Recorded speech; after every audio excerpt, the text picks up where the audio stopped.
conséquences. Déjà, je savais même pas. Pour moi, c'était une erreur de réseau. Ça s'arrêtait là et puis j'étais très loin d'imaginer tout ce qui allait arriver derrière en fait. Enfin, au niveau des conséquences, déjà, je savais même pas que c'était possible qu'on puisse faire ça. Et de s'imaginer qu'on va te dépouiller par la suite juste à cause de ton numéro de téléphone, c'est inimaginable en vrai. Cette histoire s'est déroulée il y a seulement quelques jours. Julien, 28 ans, part quelques jours en vacances avec des amis, le jeudi 20 octobre. Et notamment pour un événement de course à pied à Milo, prévu le samedi 22 octobre à 8h du matin. C'est précis et vous allez comprendre que ces précisions ont leur importance un peu plus tard dans la vidéo. À leur arrivée, tout se passait très bien. Mais le cauchemar débute le vendredi 21 octobre vers 19h. Julien prend son téléphone pour envoyer un message, mais il constate qu'il n'a plus de réseau. Mais il trouve ça tout à fait normal puisqu'il est à la campagne et un peu isolé. Donc il s'inquiète pas trop. Il se dit que ça va revenir. Il remet son téléphone dans la poche et il profite de la soirée avec ses amis. De temps en temps, il regarde son téléphone pour voir si le réseau téléphonique il est revenu. Des heures passent, mais toujours rien. Il demande alors à ses amis si quelqu'un était chez l'opérateur Soch et qui avait du réseau. Ils sont tous chez d'autres opérateurs, sauf un qui lui était également chez Soch. Il regarde de son côté, mais lui il avait les 5 barres. Trouvant ça bizarre, Julien effectue des manipulations qu'on aurait toutes faites. Activer ou désactiver le mode avion, redémarrer son téléphone.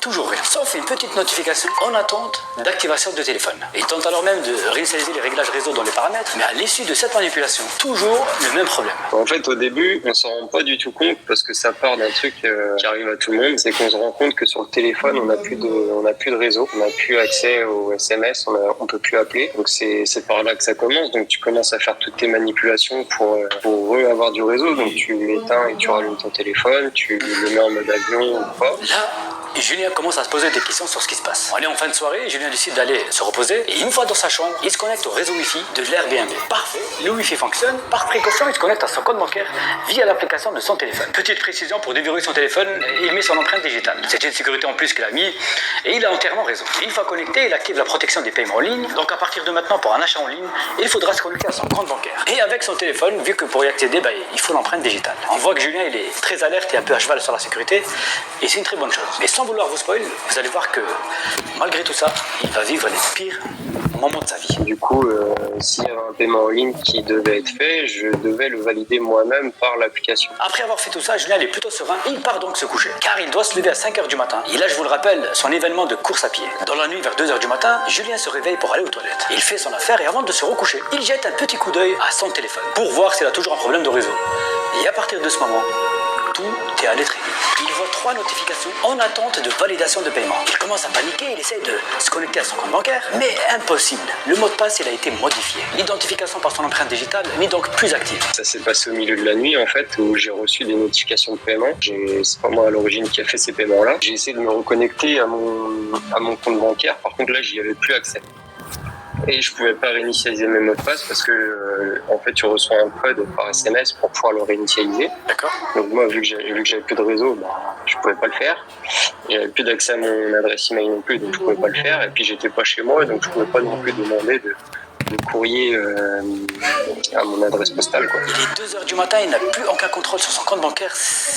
Il essaie quand même de rester calme et se concentrer pour trouver une solution. Et malheureusement, à ce moment-là, il n'a qu'une seule solution. C'est d'appeler le service d'urgence 24h/24 pour faire opposition. Mais, je vous le rappelle, il n'a plus aucun réseau téléphonique pour faire cet appel. En plus, ce qui est compliqué, c'est que, bien évidemment, pour appeler ta banque, faire opposition, t'as pas de réseau téléphonique.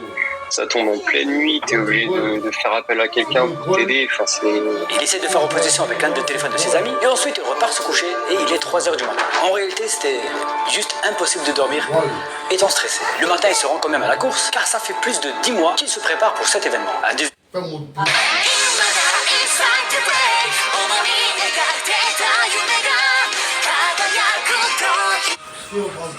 18h, c'est la fin de la course. Très fatigué, il rentre manger et directement se coucher. Le réseau n'est toujours pas là et de toute façon, c'est le week-end. Il peut donc juste rien faire. C'est arrivé pendant le week-end, donc le dimanche, j'ai rien pu faire pour ça. Et le lundi matin, je décide de rappeler ma conseillère, savoir ce qui s'est passé également. Donc elle m'apprend que j'ai eu en fait deux paiements de 950 €. C'était les notifications que j'avais eues sur mon téléphone. Donc 950 €, c'était 2 paiements faits pour la plateforme Orange Money. Donc c'est une plateforme pour faire des transferts d'argent. J'ai regardé après vers l'étranger. Donc il y a eu 2 paiements comme ça de 950 €. Et elle m'annonce aussi que j'ai fait des virements ce matin, il y a quelques heures là, que j'avais appelé ma conseillère. Donc je lui ai dit bah, écoutez, moi je suis pas à l'origine de ça. Puis elle m'annonce le montant. Donc j'ai un premier montant de 5 000 € qui a été viré sur un compte, donc je connais pas. Et un deuxième virement de 4 998 €. Donc en fait mon compte a littéralement été dépouillé, quoi. J'ai plus rien dessus. Donc j'ai rien pu faire en fait. L'histoire, elle est totalement folle. Julien s'est fait littéralement vider son compte bancaire et il a perdu toutes ses économies. Mais qui a volé cet argent? Il avait pourtant toutes les protections activées. Je vais répondre à toutes ces questions et surtout vous expliquer ce qui s'est passé. Julien est victime de ce qu'on appelle le SIM swapping. C'est une arnaque encore méconnue chez nous en France, mais qui commence à faire de plus en plus de dégâts. L'arnaque cible principalement votre téléphone et plus spécifiquement votre numéro de téléphone, afin d'accéder à toutes vos données privées, vos comptes bancaires, vos adresses email et prendre possession de toute votre vie. Il y a de plus en plus d'attaques de ce type et vous êtes de plus en plus nombreux à me contacter et être victime de cette arnaque. Je comprends, ça a l'air un peu brouillon comme ça, mais je vais vous expliquer ce que Julien a subi. Vous connaissez tous la sécurité à double facteur ou la double authentification. Eh bien, cette sécurité est la raison principale de l'augmentation des attaques SIM swapping, car c'est l'une des seules manières de contourner cette sécurité. L'arnaqueur va d'abord s'intéresser à sa victime en cherchant le maximum d'informations sur elle, souvent sur les réseaux sociaux ou encore en récupérant de combolistes avec plein d'informations sur elle. Et une fois que l'arnaqueur a toutes ces informations, il va ensuite appeler l'opérateur téléphonique de la victime et il va tout simplement se faire passer pour elle, au plus grand des calmes. L'opérateur, généralement, il va poser une série de questions pour être sûr que la personne au bout du fil est bien le client. L'arnaqueur va répondre à toutes ces questions avec les informations récupérées au préalable. Et ainsi, il va tromper l'opérateur qui va penser que c'est les clients derrière. Et c'est là où les problèmes vont commencer pour la victime. L'arnaqueur, il va dire qu'il vient de casser ou perdre son téléphone et qu'il a besoin d'activer en urgence une nouvelle carte SIM. Une nouvelle carte SIM avec le numéro de la victime. Et il y a même une autre méthode qui consiste à faire la portabilité, etc. Mais bref, je ne vais pas toutes les expliquer. De toute façon, peu importe la méthode, le résultat c'est le même. Donc vous avez beau utiliser votre empreinte digitale ou ce que vous voulez, une fois que l'arnaqueur a détourné votre numéro de téléphone, il a le contrôle de toutes les applications, tous les sites sur lesquels vous utilisez la double authentification. C'est-à-dire absolument partout. Vos adresses email, vos comptes bancaires, vos différents réseaux sociaux. Bref, comme on vient de le voir avec l'histoire de Julien, qui pensait avoir simplement un petit problème de réseau, mais qui était très loin d'imaginer ce qui se tramait derrière. Aucun SMS bizarre, aucun mail bizarre, et tu le vois vraiment pas venir, et puis t'as pas de réseau sur ton téléphone, ça arrive à tout le monde, tu te poses pas de questions, tu te dis jamais que ça va être ça, enfin tu prêtes même pas attention, tu te dis bon bah dans 1 heure ça va revenir, et puis voilà. Et puis en fait, c'est bien plus que ça. C'est l'une des arnaques la plus fourbe et la plus sophistiquée que j'ai vue. Autant avec les brouteurs, avec les fautes d'orthographe, etc., on peut facilement les détecter. Autant que là, c'est juste quasi impossible de se rendre compte tout de suite de la dinguerie. Même les plus alertes d'entre nous peuvent facilement se faire avoir. Comme là, Julien il a eu le réflexe d'agir et de bloquer tout de suite les paiements en ligne, mais comme l'arnaqueur était en possession de son numéro de téléphone, il pouvait tout simplement tout faire à sa place. Au même titre que Julien. Bah, les virements, je ne le savais pas encore à cette époque-là, j'ai su juste les paiements.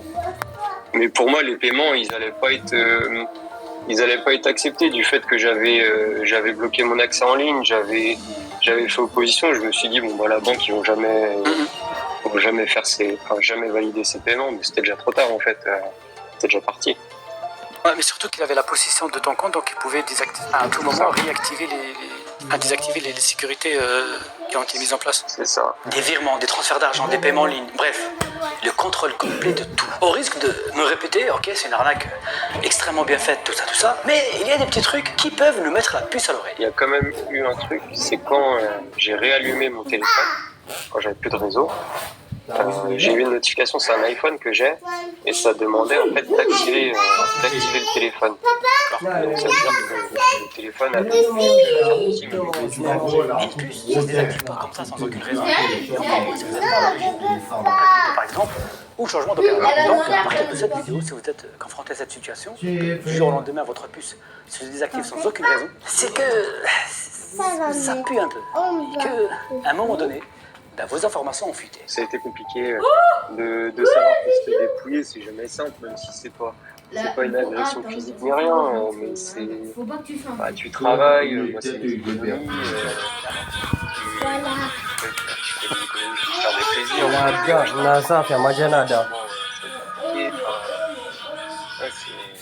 Julien a dû écourter ses vacances pour régler ce problème. Bien évidemment, la première des choses qu'il a faites, c'est comme je vous le dis à chaque fois, c'est toujours d'aller porter plainte, histoire de garder une trace. Là, à l'heure actuelle, j'ai porté plainte.